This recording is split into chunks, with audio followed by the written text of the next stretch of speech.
Salutations à toi, ici le Seigneur Vador, et la vidéo que tu t'apprêtes à regarder est extrêmement importante. Je te conseille de prendre avec toi un petit carnet de notes, sinon ça va barder, parce que les informations qui suivent sont extrêmement importantes. Salutations les amis, ici Durian et bienvenue pour ce nouvel épisode dans l'univers de Star Wars, dans lequel je vais vous présenter les 12 premiers numéros de la série Star Wars de 2015. Un excellent point d'entrée, notamment par l'excellent récit Skywalker passe à l'attaque, mais vous verrez qu'il n'y a pas que ça dont je vais vous parler aujourd'hui, puisque j'ai tout simplement lu la moitié du premier Absolute, celui qui est juste ici. Voilà, et donc la moitié de cet Absolute est dédiée aux 12 premiers numéros donc, de Star Wars de 2015, et le 13e numéro qui est contenu dans cet Absolute concerne Vador. Du coup, je me suis dit que c'était le meilleur moment de faire une petite pause dans ma lecture, présenter les 12 premiers numéros, ensuite j'irai sur l'Absolute de Vador, lire les 12 premiers numéros, vous en faire une vidéo, et puis ainsi de suite, en avançant à la fois sur les numéros de la série principale Star Wars et les numéros des personnages associés, connexes à la série mère Star Wars, donc Vador, Dr. Aphra, et puis les crossovers qui sont sortis plus récemment, Bounty Hunters, Crimson Line, Hidden Empire, et le plus récent Dark Droids. Bientôt il y aura également Inquisitors et Bounty Hunters, je crois que c'est pour octobre. Voilà les amis, j'espère que c'est clair. Je vais rétablir quelques petites bases avant qu'on commence, notamment sur qu'est-ce qui est canon, qu'est-ce qui ne l'est pas, et puis comme ça on pourra partir tranquillement sur ce que j'ai pensé de cette excellente lecture. Oui, il n'y a aucun spoiler dans cette vidéo puisque c'était tout bonnement génial, donc j'ai hâte de vous en parler, mais d'abord, place à quelques informations. Pour rappel, Lucasfilm a été vendu à Disney en 2012. Voilà, donc le temps que toute la paperasse se fasse, il s'est passé quelques mois, et donc l'officialisation a eu lieu, voilà, à cheval 2012-2013. Bref, les dates ne sont pas trop importantes là-dessus. Quoi qu'il en soit, du coup, Disney a forcément donné la publication des comics à Marvel, puisqu'ils détiennent Marvel également. Disney, c'est un ogre, vous le savez, ils détiennent aussi la Fox, Alien, Predator, voilà. Et ce qui s'est passé du coup, c'est que il y a une équipe éditoriale assez costaud qui s'est chargée un petit peu de rétablir la chronologie et qu'est-ce qui est canonique et qu'est-ce qui ne l'est pas. Ça n'a pas été une mince affaire, vous l'imaginez bien, puisque il y a eu depuis 1977 moult récits, romans, bandes dessinées, édités chez Delcourt en France, Panini. Enfin, ça a été un merdier sans nom. Donc je pense qu'effectivement une équipe, une escouade dédiée un petit peu à rétablir tout ce qui était admissible dans le canon établi par Disney, qu'est-ce qui n'était plus admissible, qu'est-ce qu'on mettait en suspens pour éventuellement aller piocher dedans plus tard. Et bien voilà, donc ces trois aspects-là, je vais essayer de les couvrir au mieux dans cette introduction. Alors, tout d'abord, ce qui est canon, ce sont les 6 premiers films, donc l'épisode 1, La menace fantôme, jusqu'à l'épisode 6, Le retour du Jedi. Ça, il n'y a pas de problème, c'est canon. En même temps, on ne pouvait pas non plus déroger à ça. Et vous le savez, donc, l'épisode 7, premier film fait par Disney, est sorti un petit peu après. Et donc celui-ci, forcément, moi je vous parle de ce qui est canon avant le rachat de Lucasfilm par Disney. C'est l'intérêt. Sinon, forcément que les productions par Disney sont canon, parce que sinon, quel est l'intérêt? Du coup, les 6 premiers films, ok, on est d'accord. Les 6 premières saisons de The Clone Wars. Je précise The Clone Wars, parce qu'il y a aussi eu une série d'animation en 2003, en 2D, animation standard, baptisée Star Wars Clone Wars. Celle-ci, je sais plus, je crois qu'il y avait peut-être 2 saisons. Vous pouvez les trouver sur Disney+, ça a été uploadé tel quel, à savoir une espèce d'intégrale d'une heure et demie ou un peu plus, qui couvre, on va dire, l'intégralité de la première saison, et une deuxième intégrale qui couvre tout le reste de cette fameuse série non canonique Clone Wars. Ça, c'était en 2003. Donc, ensuite, il y a eu la série Star Wars The Clone Wars en 2008. Et là, par contre, celle-ci, parfaitement canon. Il y a eu 6 saisons. Toutes ces saisons ont été admissibles dans le canon établi par Disney.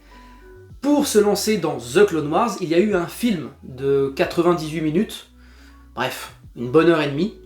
Et ce film, qui sert donc, comme je le disais, d'introduction pour présenter les personnages d'Asajj Ventress, Ahsoka Tano, etc., et le contexte de la guerre des clones, On se situe toujours évidemment entre l'épisode 2 et l'épisode 3. Eh bien ça a fait l'objet d'un film qui est aussi canonique, pas de problème là-dessus. Je récapitule, les 6 premiers films, les 6 premières saisons de The Clone Wars, et donc le film introductif The Clone Wars. Voilà. Tout le reste a été mis dans l'univers légende, soit pas du tout canonique, soit à peu près admissible, c'est selon l'appréciation du lecteur, mais Disney n'a pas tout jeté pour autant, puisque vous l'avez peut-être vu dernièrement dans la série The Acolyte, il y a l'apparition d'un personnage établi dans l'univers légende, dans le dernier épisode de The Acolyte, et bien qui est présent désormais dans le canon Disney. Zéro spoiler. Et, par ailleurs, il y a d'autres petites choses aussi à voir. L'Amiral Throne, que vous avez vu dans Star Wars Rebels, aux côtés de Ezra Bridger, Sabine Wren, Hera Syndulla et compagnie, eh bien vous l'avez aussi vu dans la saison, cette fois-ci, live action d'Ahsoka. Et donc, l'Amiral Throne, à la base, c'est une création de Timothy Zahn, un auteur du roman éponyme donc, de l'Amiral Throne. Eh bien, son origin story a été remaniée pour pouvoir être incorporé dans le canon établi par Disney pour Star Wars. Les amis, l'introduction sur ce qui était important est terminée. Maintenant, on passe à la review des 12 épisodes de Star Wars, la série de 2015.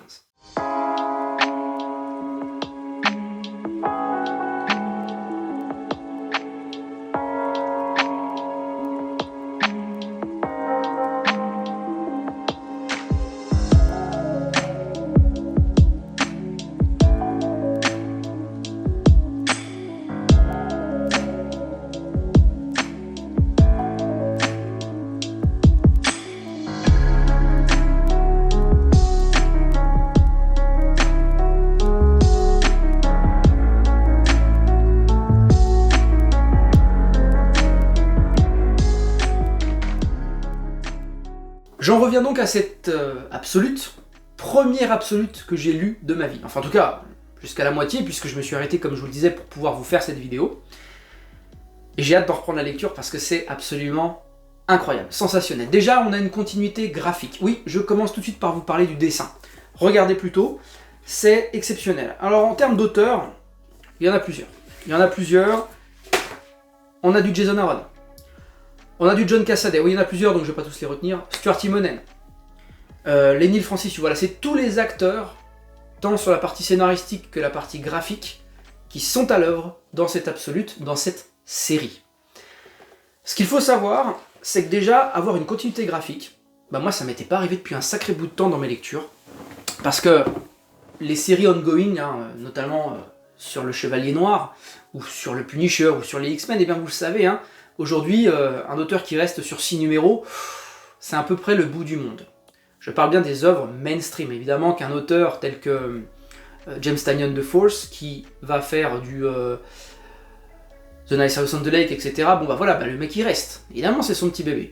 Mais là, sur des séries comme ça, j'étais très content de pas être chamboulé graphiquement parlant. Donc déjà là-dessus, rassurez-vous, ça fonctionne super bien.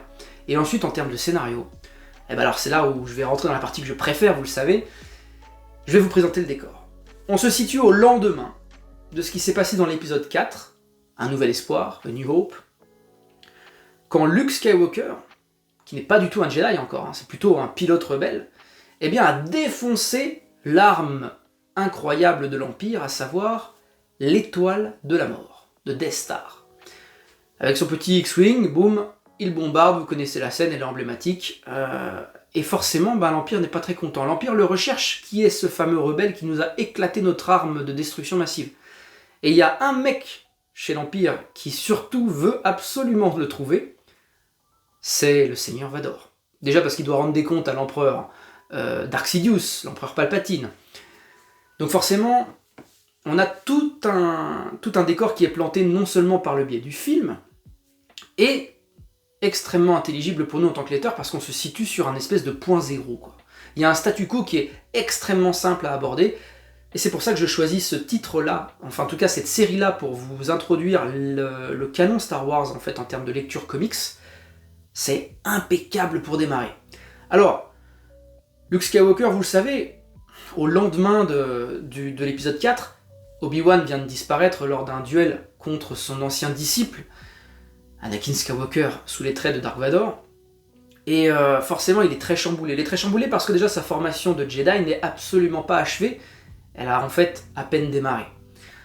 Mais moi, j'y ai trouvé un Luke Skywalker extrêmement vaillant, extrêmement courageux, et puis surtout, soif de connaissances. Et ça, c'est tout le leitmotiv du scénario, enfin en tout cas du fil scénaristique, en fait, il est cousu là-dessus.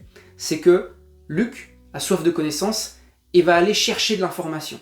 Donc effectivement, il opère aux côtés des rebelles, de l'Alliance rebelle, avec Leia, que vous retrouvez aux côtés de Han Solo, évidemment, Chewbacca, C-3PO, R2-D2, voilà, ça c'est vraiment le socle solide. Vous verrez Mon Mothma, l'Amiral Akbar, enfin voilà, des têtes extrêmement connues, il n'y a pas de souci, vous les retrouvez toutes, et elles ont toute une importance dans la continuité scénaristique pour l'histoire. Alors, évidemment que tout va tourner autour de nos protagonistes que je vous ai mentionnés tout à l'heure, à savoir Han Solo, Leia, Luke, Chewbacca. Voilà, ces protagonistes-là sont vraiment au cœur du récit. Mais vraiment, on a ce petit fil rouge en toile de fond qui est que Luke Skywalker doit parvenir à terminer sa formation, en tout cas déjà parvenir à la poursuivre avec des moyens. Il faut qu'il trouve des moyens pour pouvoir continuer. Et ça passe par le fait de retourner sur Tatooine. Parce que sur Tatooine, souvenez-vous bien, lorsqu'il était enfant, il était surveillé par son mentor, l'oncle Ben, le vieux Ben Kenobi. Donc, on va retrouver la demeure de Ben Kenobi, et surtout pas mal de matériel qu'il y avait entreposé, dont un petit coffre à destination de Luke.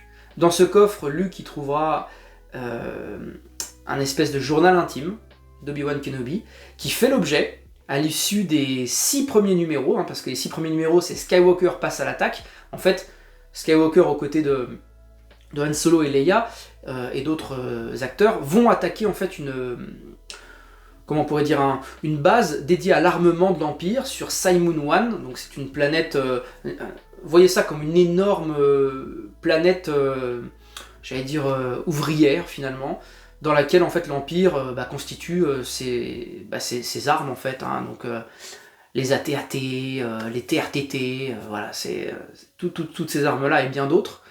Donc c'est une garnison un petit peu de l'Empire assez importante en termes de criticité pour le bénéfice de l'Alliance rebelle, et bien parvenir à la détruire pour infliger un coup dur à l'Empire. Et c'est par le biais de cette première action qu'on va avoir une première confrontation directe entre Luke et Vador. Vador ne sait toujours pas qui est Luke, il ne sait même pas son prénom en fait, et encore moins son nom de famille, vous l'imaginez bien, ça arrivera plus tard. Parce qu'en fait, à l'issue de cette première confrontation, qui sera en faveur de l'Alliance rebelle, eh bien Vador va commencer à déployer des moyens tiers pour pouvoir rendre des comptes, on va dire, positifs à l'empereur, qui reste quand même son supérieur direct, son unique supérieur d'ailleurs. Et donc Vador va embaucher en fait des chasseurs de primes. Donc là, moi j'ai retrouvé un Boba Fett implacable.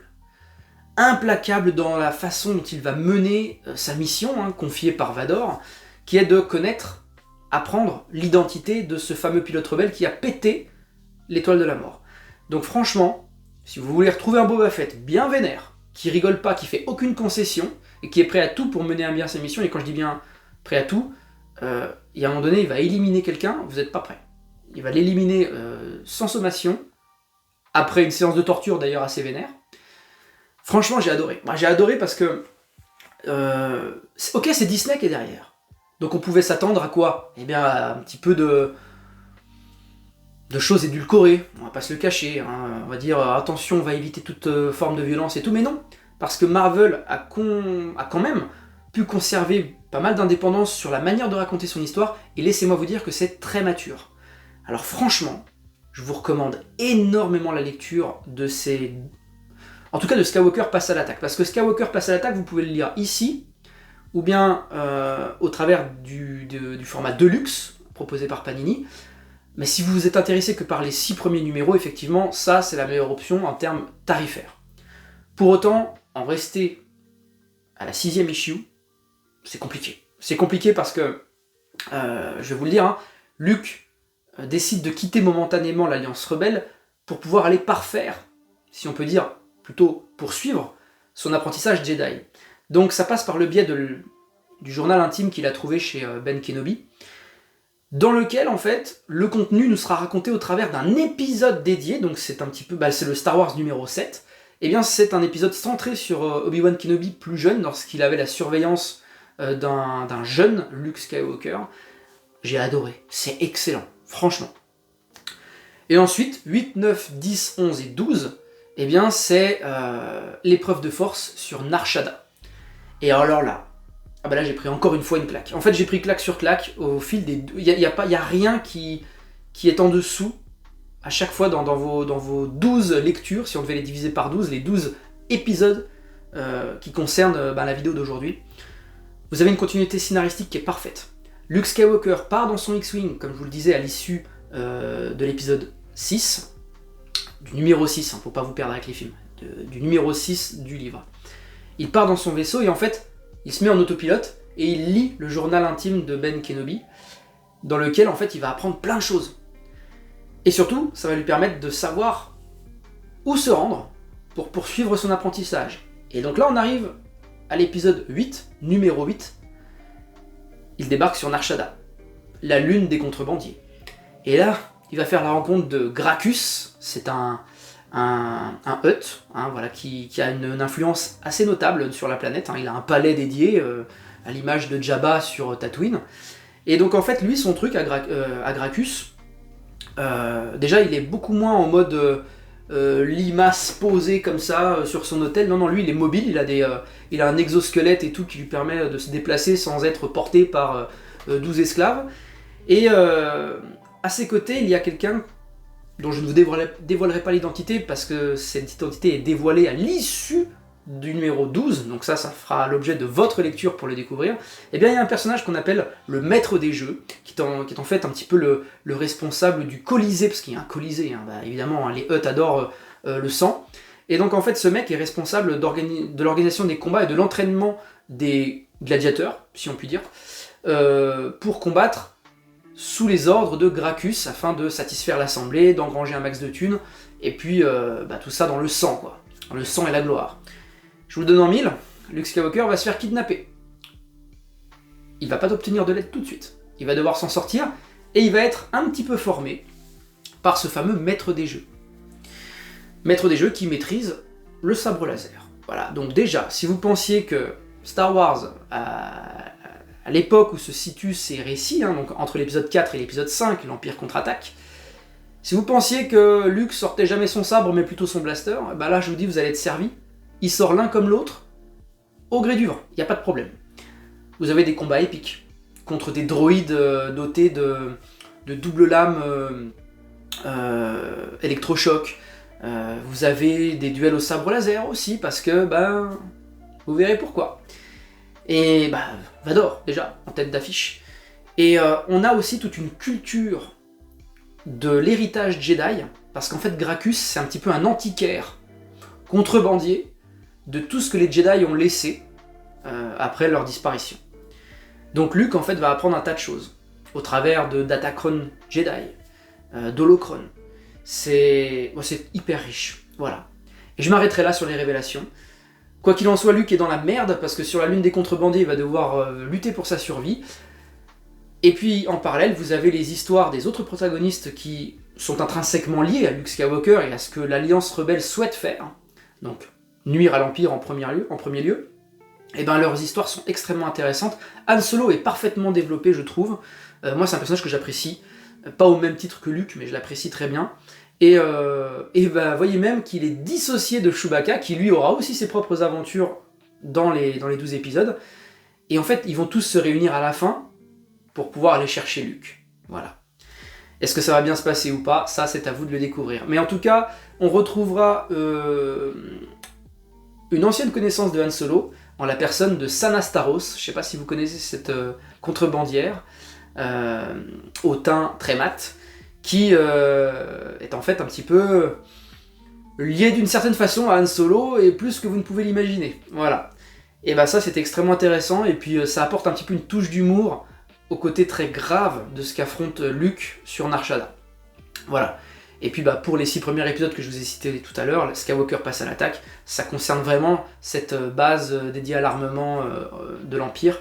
Donc tout a un début, tout a un milieu et tout a une fin qui amène à une suite. C'est des fins ouvertes à chaque fois avec des cliffhangers assez intéressants. J'ai adoré ce que j'ai lu, j'ai trop hâte de vous parler du coup des 12 premiers épisodes de Vador, ce sera l'objet du prochain épisode, et comme ça j'aurai fait les 12 épisodes de Star Wars de 2015, les 12 épisodes de Vador de 2015, et ensuite on verra, ce sera sûrement, je vous le donne en mille, les 12 épisodes de Dr. Aphra. Voilà. Et puis on poursuivra ensuite sur ce que mes lectures m'apporteront, je ne sais pas encore, mais du Star Wars à n'en pas douter. Je vous dis donc à très vite, lisez un max, que la force soit avec vous dans vos lectures Star Wars parce que ça vaut le détour. Et on se dit à très vite. Ciao.